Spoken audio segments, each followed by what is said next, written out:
else to me save that thou art, thou my best God, by day or by night, waking or sleeping, thy presence my life.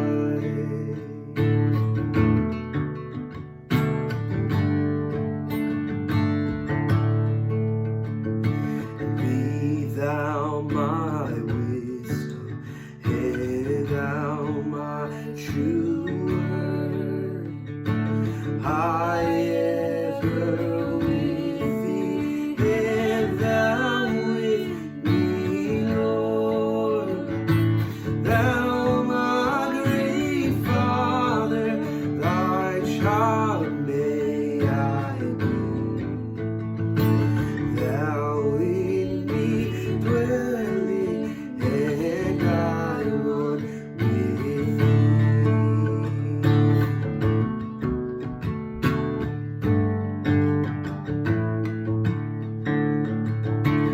Riches I heed not, nor vain empty praise. Thou my inheritance now and always. O thou and thou only, be first in my heart. High King of heaven, my treasure thou art. And O God, be my everything, be my delight, be Jesus my glory, my soul satisfied. O God, be my everything, be my delight, be Jesus my glory, my soul satisfied.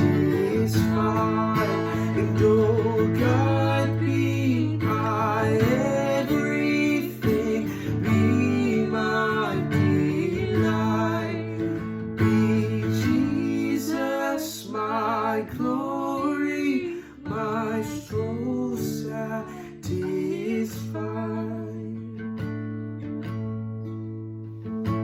High King of heaven, when victory won, and may I reach heaven's joys, oh bright heaven's sun, and heart of my own heart, whatever befall, still be my vision, oh ruler of all. Still be my vision, oh ruler of all.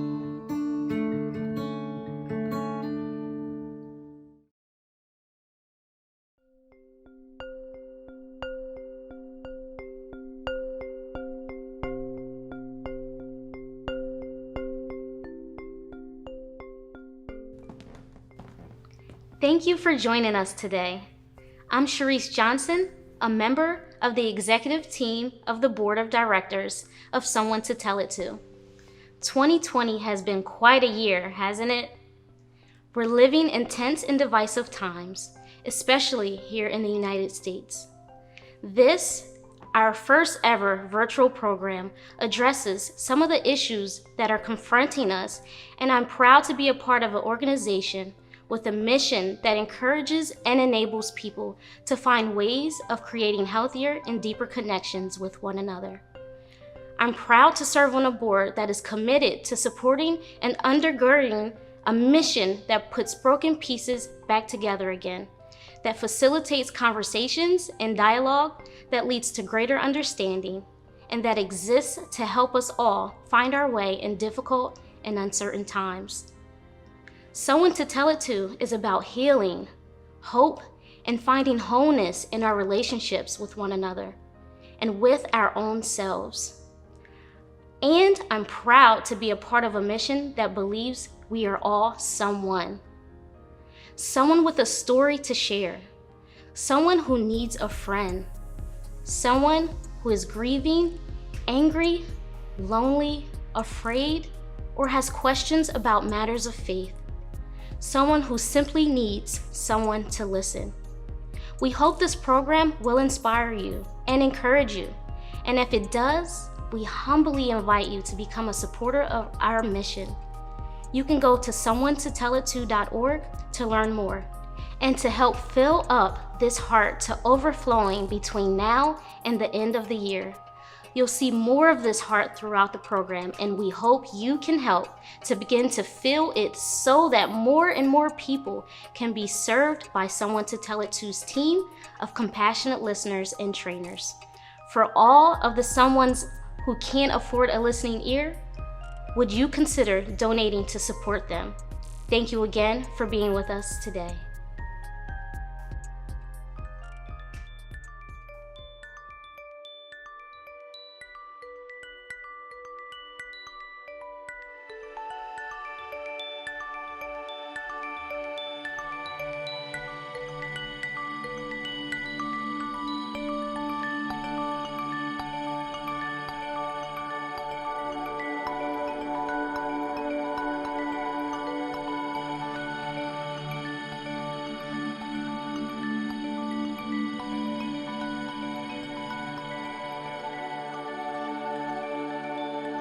Hello, I'm Alicia Richards, evening anchor for Harrisburg, Pennsylvania's ABC 27 News. For at least 10 months now, my colleagues and I have been reporting daily updates on how the COVID-19 pandemic has affected everyday lives around the nation, the world, and in our local community. For more than 3 years now, I've been the MC of Someone to Tell It To's annual gathering events. Someone to Tell It To meets people where they are. They show up.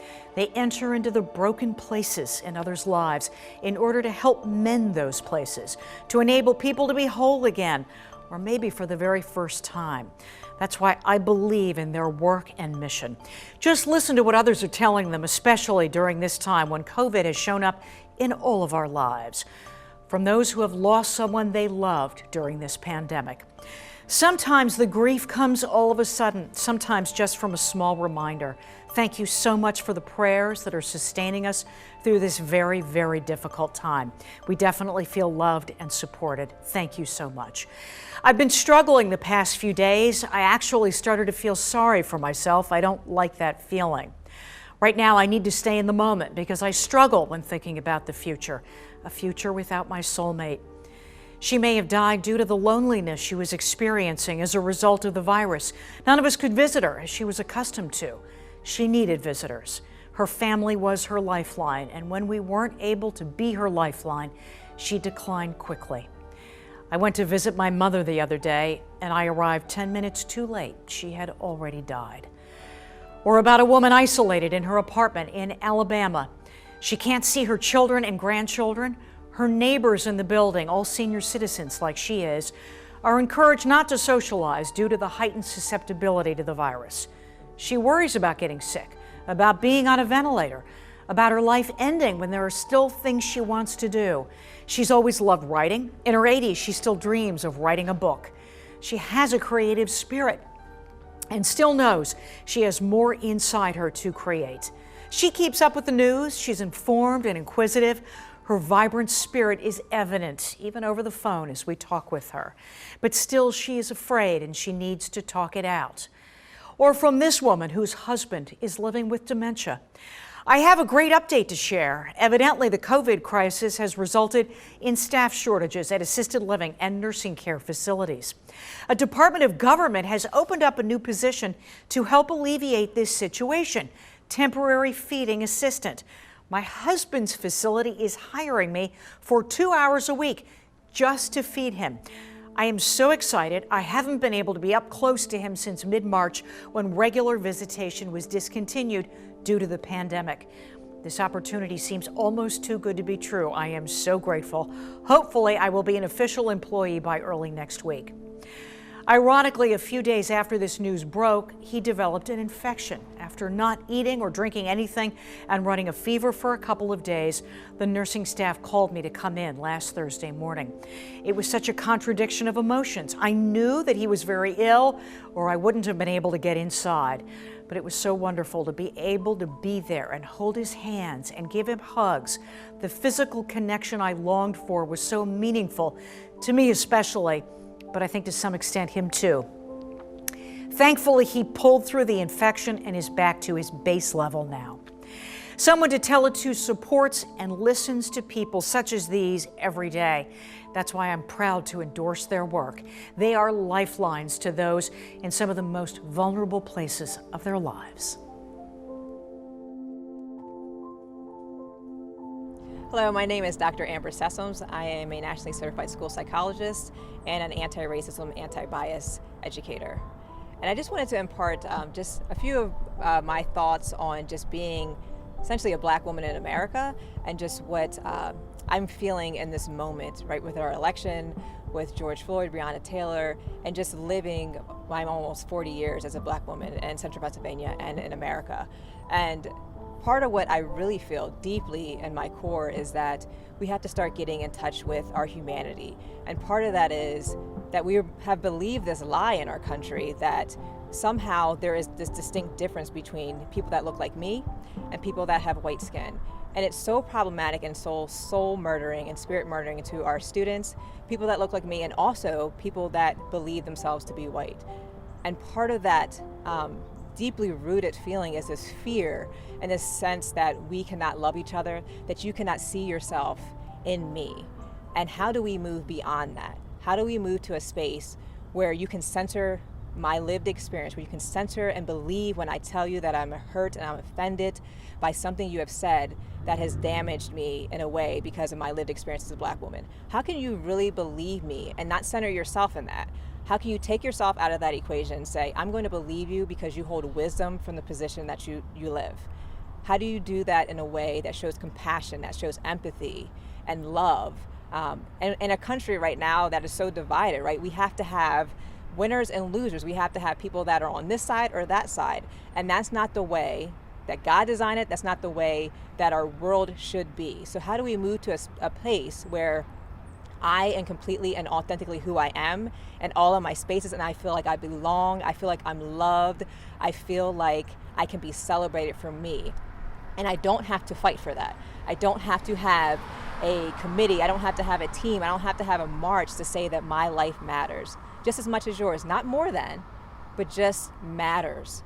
And we're in a world that shows us that my life doesn't matter, and it can cause deep, unrooted pain. So how do we get to the root of it? How do we say, I love you for who you are and all of your complexities? How do we move away from this monolith that says, here's how you have to be successful in America? How do we say, whatever you are and whatever you bring is accepted, it's valued, it's loved, because we celebrate you for who you are in all your spaces. That's why I feel it's so important, the message that is coming from someone to tell it to, that we want to sit with you and whatever you want to share, your vulnerability, we can put it on the table, because that's when you can be who you are. And I feel like in this country, when we get to the point where we can just be who we are, we can say, this is what I'm feeling, this is what I'm dealing with, this is how I feel about race in our society, this is how I feel about racism, it scares me, I don't know what to do with it. When we can just lay it all on the table, there is a sense of relief. There's a sense of acknowledgement that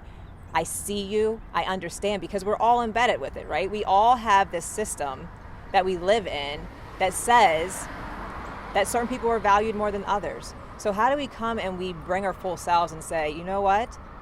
That's a problem. And I've been living this lie and thinking that we have to live a certain way, that as long as you align yourself with this way of being, that you're okay in our society. And all those other people who don't, who are different, who are othered, somehow don't belong. So when you're coming together and you're sharing with people that don't look like you, and you see them fully for who they are, that's the point that I hope that we can get to our society. That we can have this transformative world where we can say, you matter, that I don't have to matter, right, because I'm degrading someone else. That you matter just wholly and completely for who you are. So it's just an honor to be here, and I'm just thankful for this organization for what they're bringing and bringing light and love to the people across the globe. Throughout this program, we will see a variety of testimonials from people and organizations that have benefited from Someone to Tell It To's 3 main services of listening compassionately to those who need to know they're heard, of training individuals and groups and listening with intention and empathy, and their writing and podcast series, which just began their 3rd season. Up first is a portion of the podcast conversation with last year's annual gathering speaker, Junlei Lee of Harvard University and the former co-director of the Fred Rogers Center, as he spoke about the essential needs in all of us. Yeah, we love that you've tried to continue Fred's legacy, Mr. Rogers' legacy. He would often say that deep and simple is far more essential than shallow and complex. We actually had to read that a couple times today just because to let it sink in a little bit. Could you explain what you mean by that? Yeah, Fred often said something like that. He would sometimes use different words. Instead of shallow, he'll say fancy, right? But I think Fred really believed that there's something deep, both within our work and within our individual. So it links to something else I think he loved as a child. You might have read that Fred's favorite book as a child was The Little Prince. And the theme of the book Little Prince was what is essential is invisible to the eye. It is only with the heart that one sees rightly. And so he fundamentally believed that there was something essential about each of us, and that it's not always apparent to the eye, to other people's eyes, or to our own eyes, what the essential is. And then he believes that meaningful work comes out of that essential. I connected that to what Henry Nouwen wrote the last 10 years of his work in L'Arche with people with profound disabilities. You might remember a book called Adam, I think. He was referring to this adult that he was caring for who have profound disabilities, who does not speak, who barely moves.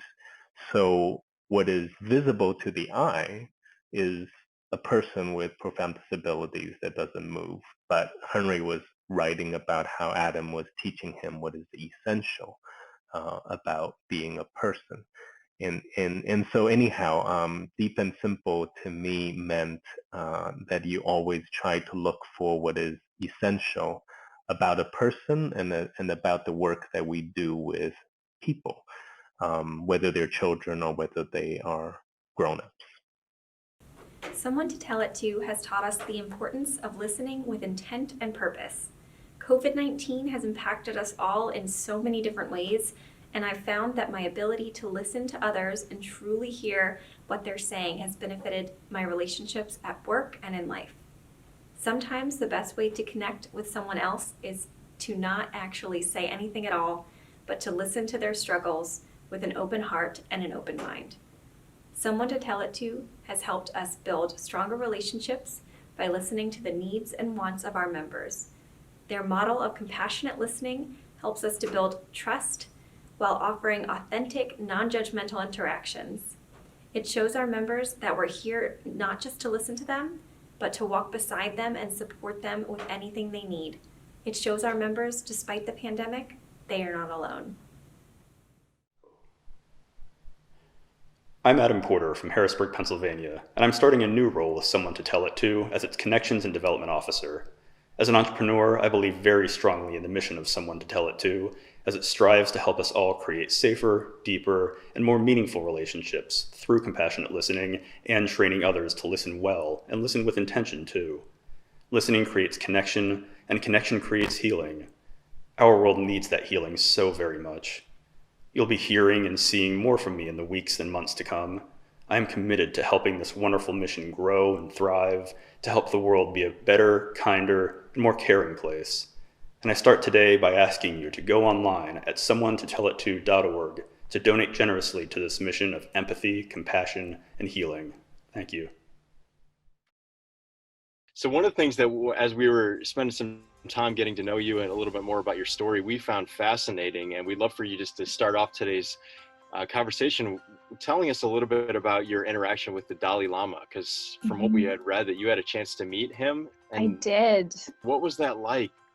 Something I really respect about the Dalai Lama is that he engages in these conversations with people of different faiths. He engages a lot with scientists, and actually researchers have now studied meditation for decades, and neuroscientists have hooked Buddhist monks up to fMRI machines, and so you can actually measure these effects of calmness and lower heart rate and things like that can come from meditation. And so, to your point, I love that he engages with someone like Desmond Tutu and scientists and people of all walks of life to really kind of explore these themes intellectually, scientifically, spiritually. I think it's really inspiring.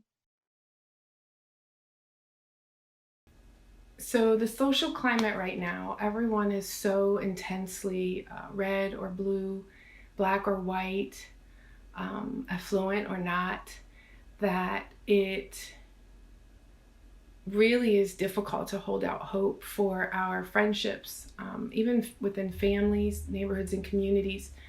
You just don't know where you stand with people. We had an incident recently where we needed a jump. A fuse caused our battery to die, and this gentleman in this massive, almost monster truck-like vehicle pulled up, and he jumps out with a Confederate flag across his chest, chewing bubble gum, baseball hat on backwards, some profanity across the back of his shirt, and offered to help. And, initially, we at least internally withdrew, not knowing, what he would say or how he, would respond to us being there in need of help. And, that happened after the sort of great awakening, for lack of a better term. And, initially there was this great sense of hope. In a situation like that, where I would have expected it to go very differently, it reminded me to stay hopeful that there is a possibility for change. Initially we saw a swell of hope after the initial incident with Mr. Floyd. But then the powers that would like to see us continue to be divided sort of regrouped and launched a new attack and found other ways to continue to divide us. And you just, from one encounter to the next, you don't know what you're going to experience. You don't know if you're going to see someone like that who maybe has a change of heart or didn't necessarily need one. Or if you're, there's some people who have sort of doubled down. There are people who are open to the idea of education and racial reconciliation and bridging the gap. And then there's a measure of people who've decided, not only am I going to stick to my guns and what I thought beforehand, and not only do I want segregation and division, I'm going to be very open about it. And so there's, some encounters that have been aggressive, uninitiated attacks. And so from day to day, you just don't know always how to handle that. And I think having someone to tell it to, someone to process that with, is essential if we're going to find our way as believers to a place of loving even the unlovely and continuing to move forward and toward people when you want to withdraw, when your natural reflex is to retreat.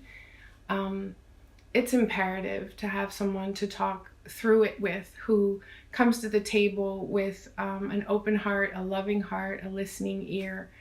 And that is just a small part of what someone to tell it to has been for us. One of the things that we like to do with a lot of our guests is just to have them tell our audience just a little bit about their story. And obviously that's a pretty broad question, but just maybe you could give some of the snapshots, some of the key moments or key moment where things shifted for you? Well, yeah, I think that, the biggest part of my story, although at this point it was a long time ago, right? It was 25 years ago, was, that point of finding myself at 24, homeless, heroin addict, living in the back of a van. I weighed 100 pounds. I had hepatitis C. I was facing jail time of up to 50 years. Things were pretty bleak at that point, and I went into a detox center, and I ended up getting sober and staying sober for quite some time. So that was a pretty big, I look at that as one really big shift in my life. About 8 years after that, I actually started drinking again. So I got about 8 years sober, and I drank again for a few years. I didn't go back to using heroin, but I started drinking, doing some other things like marijuana. And that got me in to a point where I needed to recover again. I didn't go to nearly as low a bottom, but I was just as sick. And so, that's sort of another big turning point. Got sober. That's been about 14 years ago. And then, the other big turning point feels to me like when I started the podcast, that I can sort of look at that point in my life and really see like, wow, that was, in retrospect, boy, that was a big moment, that ushered a lot of changes in, all for the positive for me. So those are three sort of times that I can point to where there was sort of I can sort of point to a moment and go, well, before that, it looked like this. After it, things were different. The birth of my son being a big one. He's 22 now, so, but those are some of the major pieces. If I look at it from which is a somewhat simplistic lens to look at things through, like our lives change or are defined by certain big moments, because I actually think that our lives are defined by thousands and thousands of little moments over and over and over again. But if we were to, for the purposes of a narrative arc, those stand out. Hello, my name is Marsha Banks, and I am the founder and executive director of a nonprofit organization called A Miracle for Sure. We're based in Harrisburg, Pennsylvania, but we serve over 7 counties, providing services and resources for individuals who have been impacted by our criminal justice system. I want to tell you that during this season, it has been the most challenging experience for individuals as vulnerable as the populations that we serve. I thought it not to be but the perfect time for me to engage in a collaborative relationship with the Someone to Tell It To organization. And it came across my desk one day, and I thought, well, maybe I should explore this a little bit.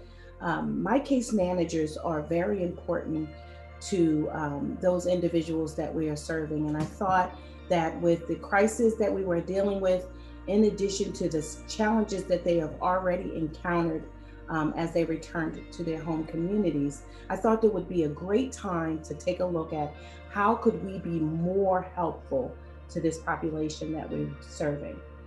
I gotta tell you, listening, who does not want to be heard? I found the training personally to be beneficial to me as an employer, needing to hear what my staff persons are needing and seeking and wanting to learn about themselves. But to be able to really spend genuine time with them, hearing what their concerns are, talking about what their family's needs are, the concerns they have about losing their jobs, the concerns they have about the funding that they were waiting for unemployment to come in a timely manner. Those were important things that I needed my staff to be sensitive to. And through this training, it put them in a position where they were able to know when it was time to speak and when it was time to open ears wide. So thank you. Congratulations on a new year coming into serving in this capacity. And we look forward to additional opportunities that we can share this learning experience with others.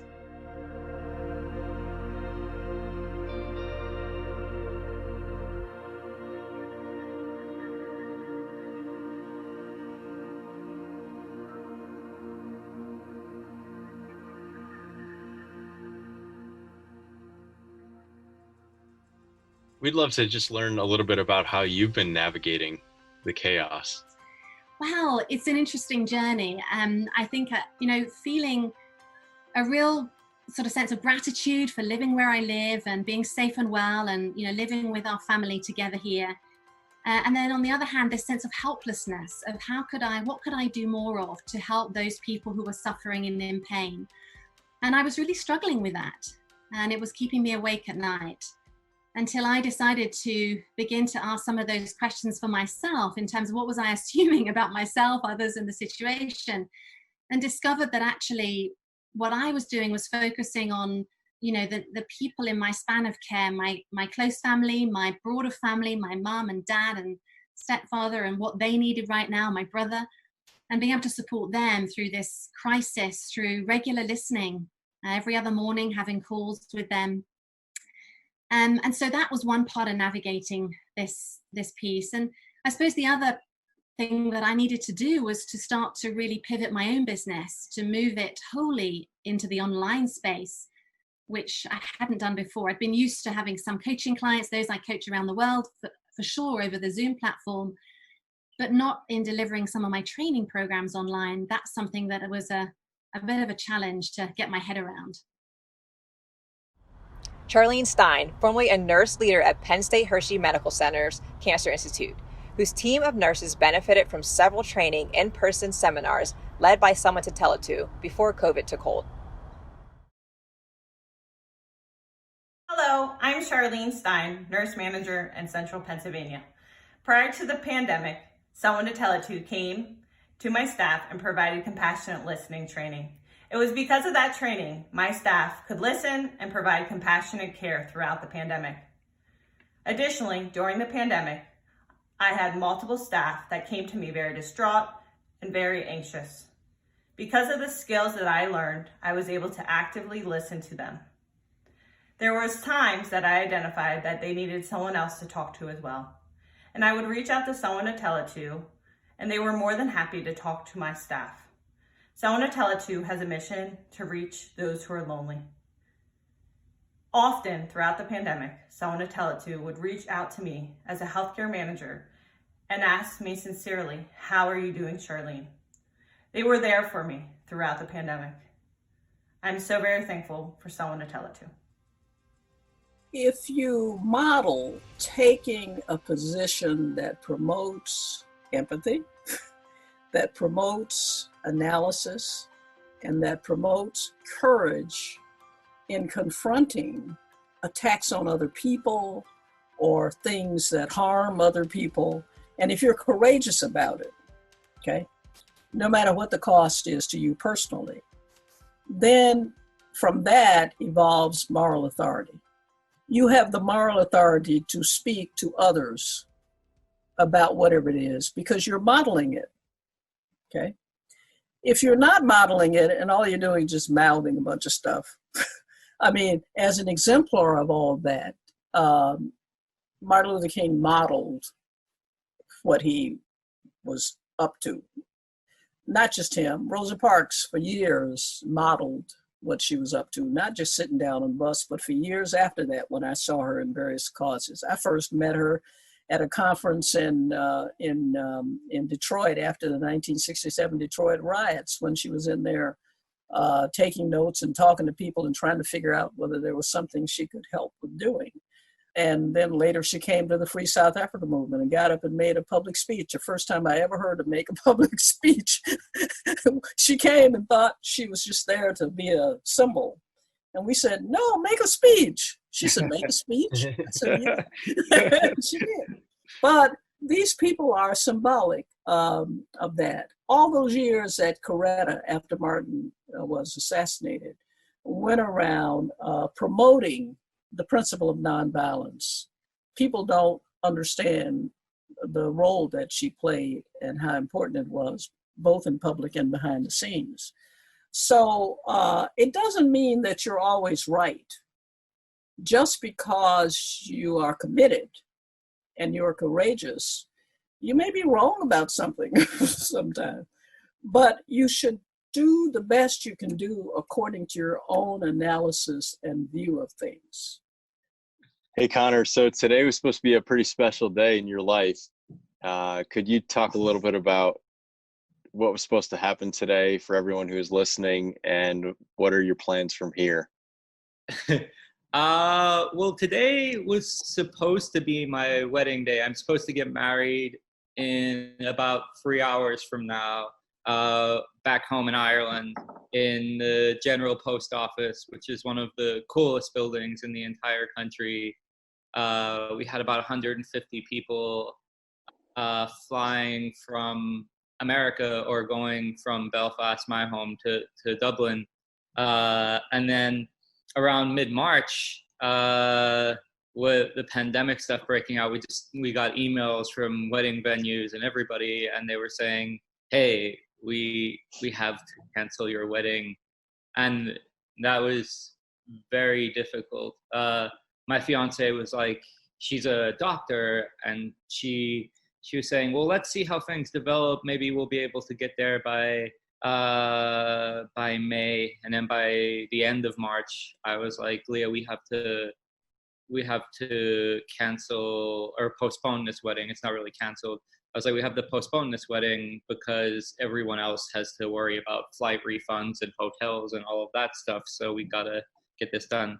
So yeah, today I was supposed to marry my beautiful fiance, Leah, and I suppose now she has another year to reconsider. So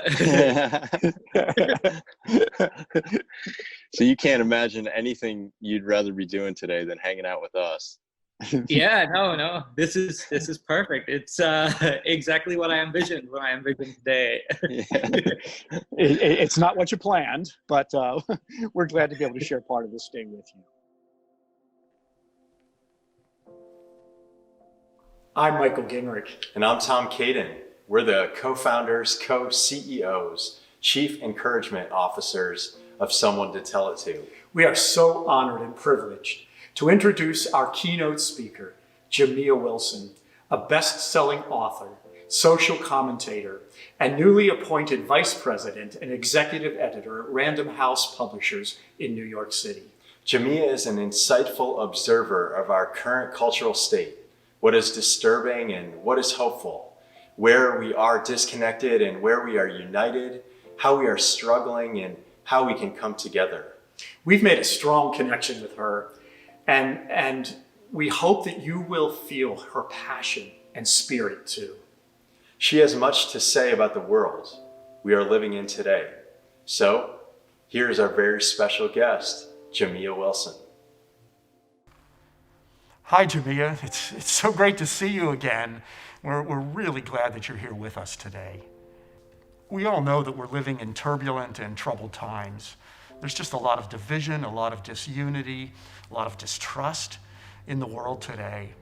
And it's creating a lot of anxiety and worry. It's with the pandemic, with the economic slowdown because of the pandemic, the racial reckoning that's going on in our country, and with the political turmoil. We just know that we are in a moment that is very difficult for all of us. I find a lot of hope in conversations like these.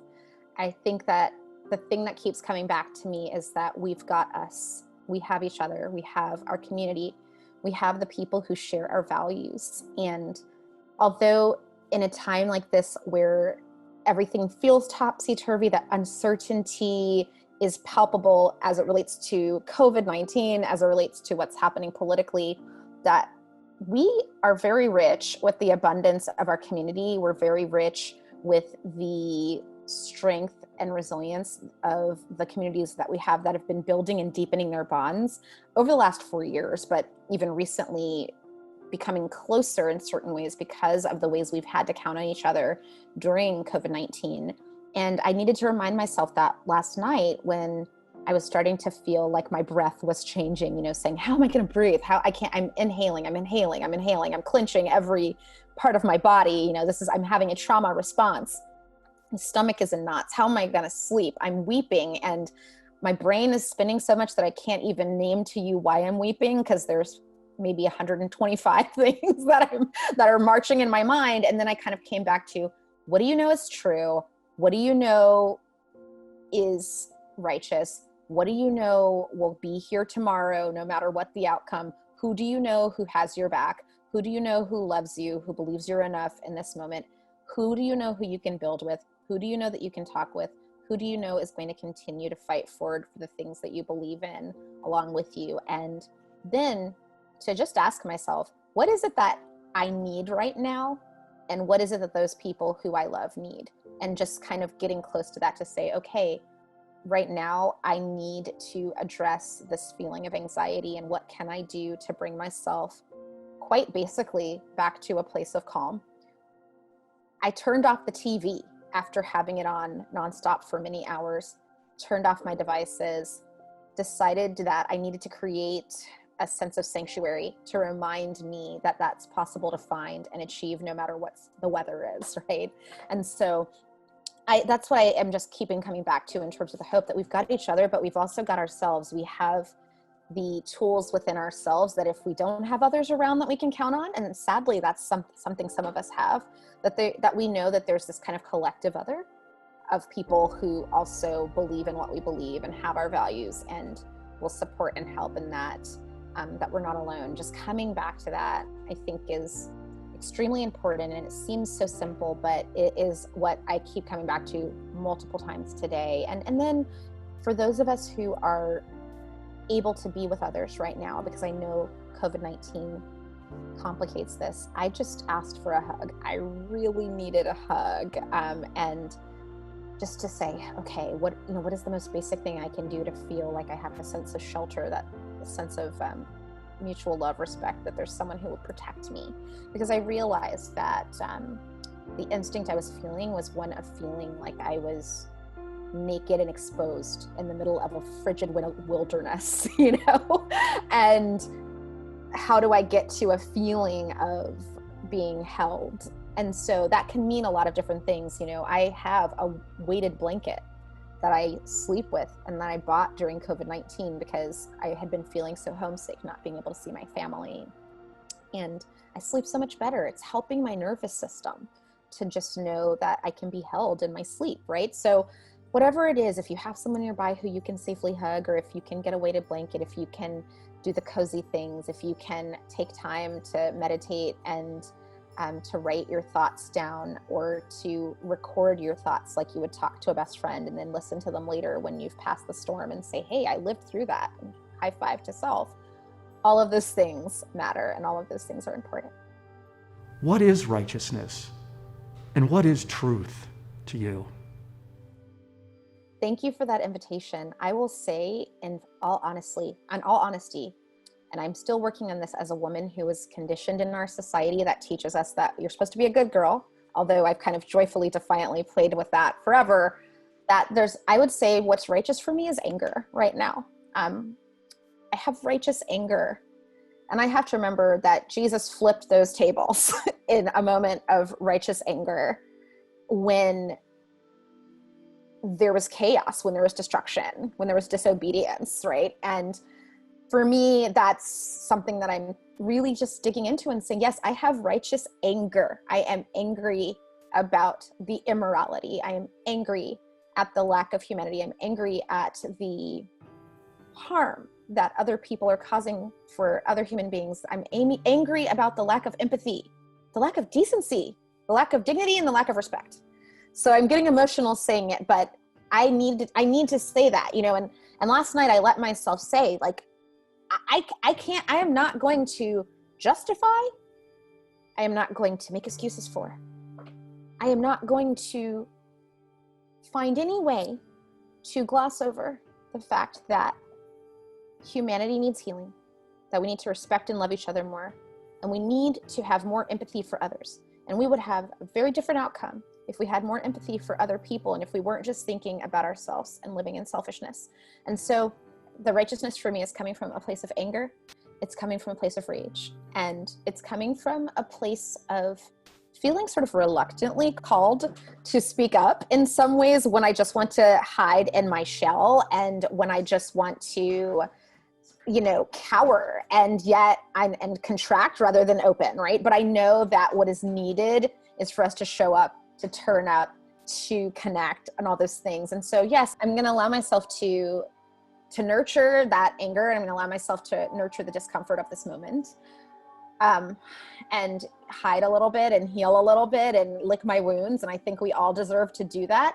But what is needed is a fight forward, right? So I think it's also about asking others to help carry the water for us when we aren't able, and then to carry the water for others when they need us to show up, and they need to retreat, and they need to restore.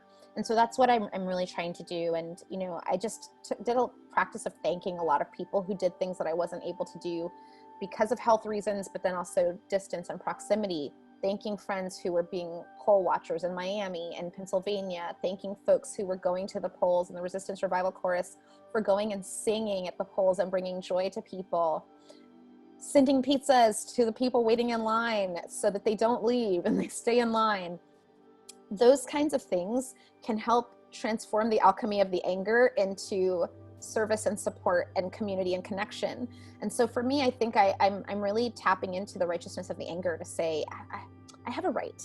I have a right to be upset that humanity is not living up to what we are capable of, that this is the most base level instinct that we could choose, and to try to model and enact the opposite energy of that, right? The opposite energy is always the answer for me when you want to kind of transform the energy in a room, you want to transform a dynamic. And so I'm really just trying to accept, yes, the anger is what I feel. And I'm also feeling a lot of gratitude and love. And both, they seem polar opposite, but they are the same thing. If I didn't love this country, I wouldn't be so angry. If I didn't love humanity, I wouldn't be so angry. And if I didn't believe in love and the human capability for all of us to be able to achieve it, I would not be so angry.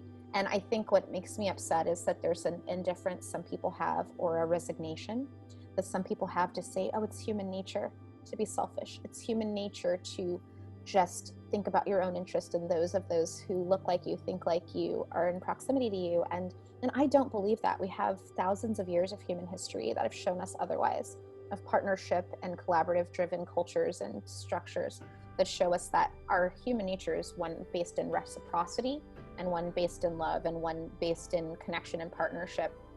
So I think that it's going to get ugly for a while. I believe it will. I believe it's going to be complex. And I believe that we're going to have to dig into parts of ourselves that we might not be comfortable with, and we might not like to visit, in order to remain strong and in order to provide love in the face of this anger. But I really do think it's the answer to lead with that and to keep coming back to it, while also acknowledging all the very warranted feelings that we're exploring right now. So this weekend, I have the privilege of performing a wedding ceremony this very weekend that this event is going live. And I've done a lot of reflecting on the royal wedding. Did you have a chance to see the royal wedding? With Bishop Michael Curry gave the ceremony, presided over the ceremony, and he also gave the sermon. And Michael and I have listened to an awful lot of sermons in our careers, and that was one of the most powerful sermons we've ever heard. And I've listened to it about 10 times. So as I've been reflecting on it, if you remember in the ceremony and in the sermon, he talked about this line that love is the way. And he kept using and riffing on this refrain, love is the way. One of the questions we want to ask is, how does listening help find that way of love? I think to listen to another human being and really bear witness to them is just the purest act of love. So many people who feel as if they are isolated, alienated, victimized, a lot of times it's because they feel misunderstood, unheard, unseen. And that, that can sometimes manifest itself in really bad ways too, about people's, the instincts people have about what they want to do to be seen, because they feel like they haven't been seen or they haven't been heard. So I think that the act of listening is really profoundly one of the most generous and beautiful acts of love that we can give. And it's absolutely free. That's one of the things I like to share with people too. It seems very simple, but to say, this is free. I invite you to do it. It's costing you nothing but time, which is valuable and important. And I think that to listen, that what's beautiful about the listener is that you gain too. You get to learn and you get to connect and you get to support another person. But you're not just learning about them, you're learning about yourself through the listening. So I think it is so beautiful. And I love the royal wedding. And I think that's a great sort of metaphor for that, because what we saw too is so many different people learning about different and new traditions by listening to the music there, listening to the difference around that sermon. I spent most of the day kind of watching people's reaction around this, who were not used to this kind of sermon that was very normal to me and my experience, having gone to an Episcopal high school, but also having an AME Zion mother, and just all of those things. It felt familiar to me, but to see how others were experiencing it worldwide was such a treat. And to say, oh, they're listening to this music and they're having to see how other people worship, how other people experience joy, but also seeing themselves connect to something that is different and new, and going through all the changes of what it means to have something maybe feel different and maybe unusual, but then to somehow see yourself in it at the same time. So I love that too, because that day was really important to me to just see that and to rejoice in that. And I think for me, I also just found it to be a really beautiful day as someone who's also in interracial marriage, and to see the representation of a couple that looks a lot like mine in the global stage, and to see now, just a little around 50 years, has passed since Loving versus Virginia made it legal for these kinds of partnerships in the United States, to see that this is what's possible in this moment.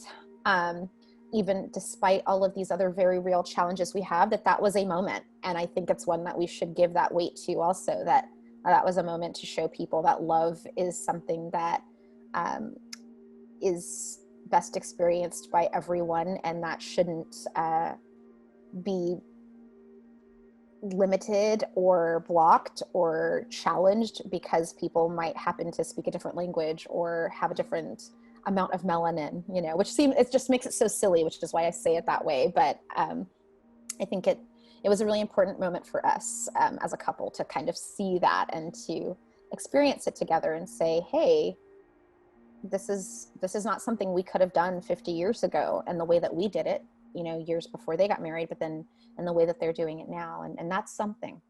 One final question we have for you. If there's just one message that you would like to convey to America and to the rest of the world, especially in this turbulent time, what would it be? My message for now that I keep telling myself is, I hear in French, courage. So in French, people will say courage, take care, have courage, go forth. And I woke up this morning and I heard a French voice in my head, another part of myself. I've been taking French a long time in my life, and I am a Francophile, so I think this is why, and I love to practice. And I heard, courage, Jamia, courage, when I woke up. And so that's what I feel, I feel like Spirit gave that to me, right? Like courage, so that I keep hearing that. And we are going to be called to courage, that courage of faith, courage of love, courage of hope. What is happening right now is by design. When those in power say that it is hopeless, that it is meaningless, that you should despair because it's over, that is part of a strategy to make people feel like their faith doesn't matter, to feel like their love doesn't matter, to feel like their voice doesn't matter. So what I'm choosing right now is to say, courage. Yes, you may be told by some, oh, it's a fait accompli, a little bit more French, to just accept something that isn't right. You just have to deal with it. You need to learn how to deal. Someone sent me a mean Twitter DM saying, snowflake, deal with it, get over it. And I thought, oh, if you mean by tender, delicate, beautiful, sensitive, providing beauty and joy in the world, I will have the courage to continue to do that, right? And I think that it's just important for us to find what the courage means and what it is for us, but to also embody that for others around us. And it doesn't mean that we have to pretend to be tough if we are feeling vulnerable. I really want to be clear that that's not what I mean. I think what is required right now is more tenderness, actually.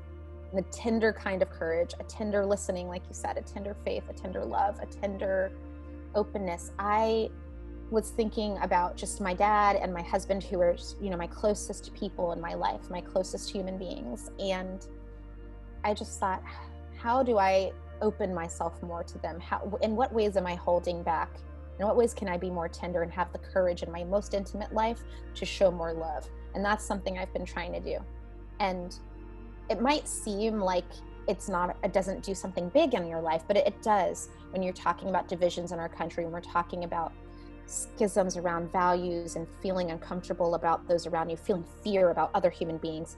Something about even being with the closest people you're with and opening a little bit more really helps you show up in a different way. So I've really been focused on that, going to them. And I think at first it can make people uncomfortable. I went to one of them and said, I realize that these are the ways in which I feel that I've been closed to you, and I need to open. And, getting a little bit of a reaction to saying, what's this about? What's this angle? But then say, no, I'm doing this because I feel that is what is needed, and I invite you to do that with me, I think could go a long way.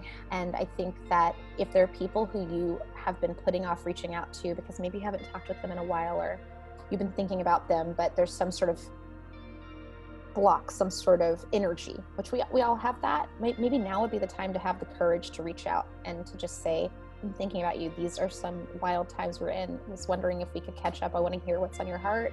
I think that could go a really long way. And I'm trying to do that with people in my life. We just wanted to thank you. This has been such a meaningful conversation, and we're just so appreciative of your voice. And just thank you for being with us. Jamia, we were looking forward to this conversation for such a long time. We're really grateful that you could join us today. You were gracious, you were generous, you were very articulate, and we appreciate it so very much. So thank you once again from both of us for being with us today and for sharing your wisdom. We appreciate it tremendously. Thank you so much. Thanks. Thank you so much.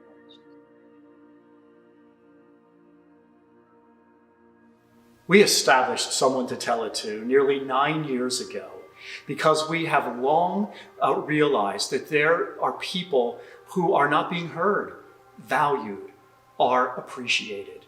The name of our organization comes from Australian author Miles Franklin, who once wrote that someone to tell it to is one of the fundamental needs of human beings.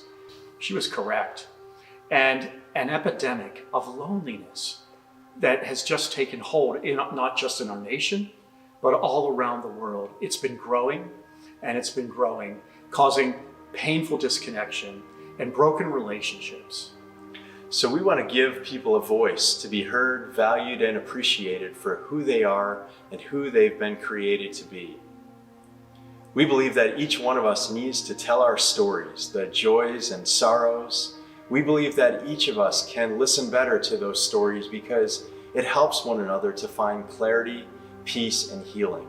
Someone to Tell It To is the 2019 recipient of the Listening in the Business Sector Award from the International Listening Association.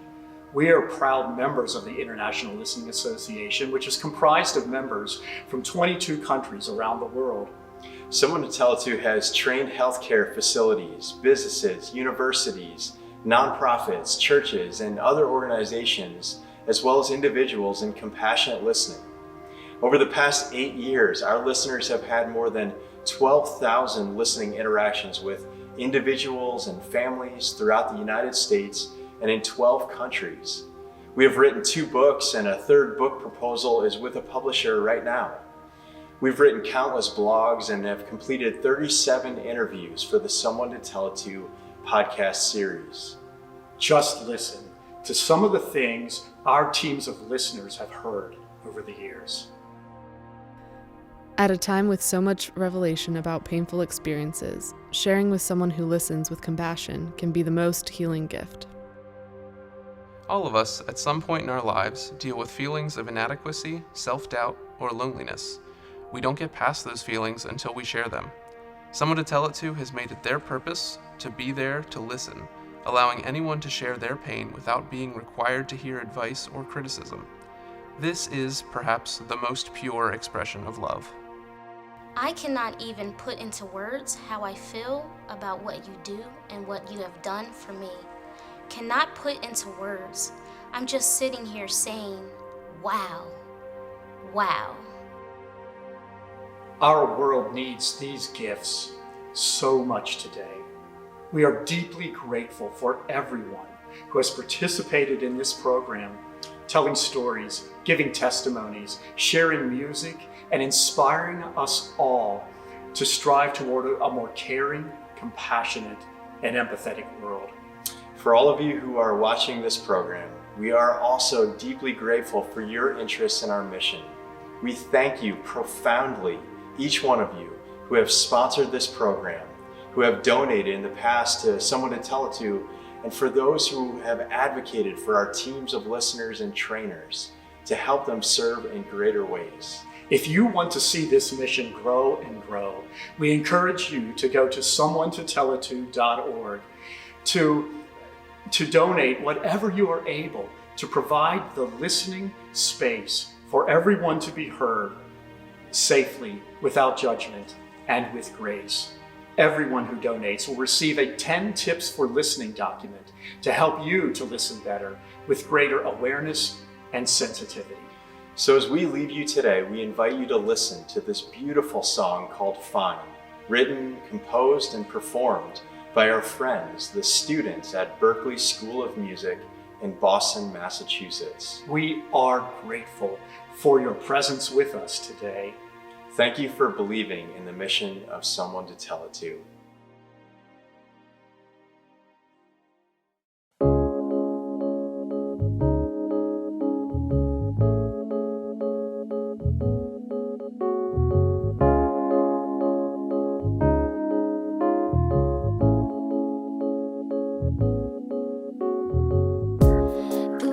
Between us hang so gently,